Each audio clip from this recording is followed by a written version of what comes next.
Hi friends, இந்த வீடியோவில் 11th ஸ்டாண்டர்டுக்கான first midterm எக்ஸாமுக்கான syllabus என்ன அப்படின்றத பார்க்க போகிறோம். வீடியோவை ஸ்கிப் பண்ணாமல் ஃபுல்லாக வாட்ச் பண்ணுங்கள். இந்த வீடியோவை உங்கள் ஃப்ரெண்ட்ஸ்க்கும் ஷேர் பண்ணுங்கள். இந்த வீடியோ உங்கள் ஃப்ரெண்ட்ஸ்க்கும் ரொம்பவே யூஸ்ஃபுல்லாக இருக்கும்.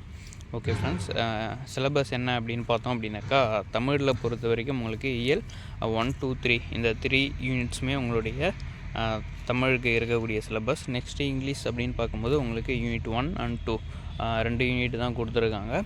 நெக்ஸ்ட்டு பார்த்தோம் அப்படின்னாக்கா, மேக்ஸில் உங்களுக்கு ஃபஸ்ட்டு 4 யூனிட் வந்து கொடுத்துருக்காங்க. 1, 2, 3, 4 இது வந்து உங்களுடைய ஃபஸ்ட்டு மிட்டம் எக்ஸாமுக்கான சிலபஸ்.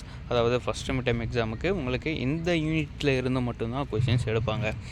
நெக்ஸ்ட்டு பார்த்தோம் அப்படின்னாக்கா, ஃபிசிக்ஸ் அப்படின்னு பார்க்கும்போது உங்களுக்கு ஃபஸ்ட்டு 4 யூனிட் கொடுத்துருக்காங்க. 1, 2, 3, 4.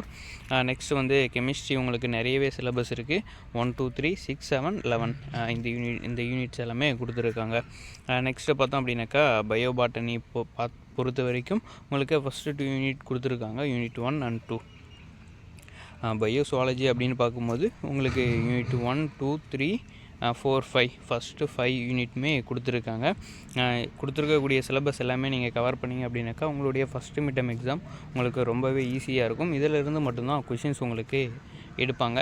அப்படி பார்த்தோம் அப்படின்னாக்கா, இந்த சிலபஸ் நீங்கள் கவர் பண்ணிங்க அப்படின்னாலே உங்களுடைய ஃபஸ்ட்டு மிட்டம் எக்ஸாமில் நீங்கள் ஃபுல் மார்க் எடுக்க முடியும்.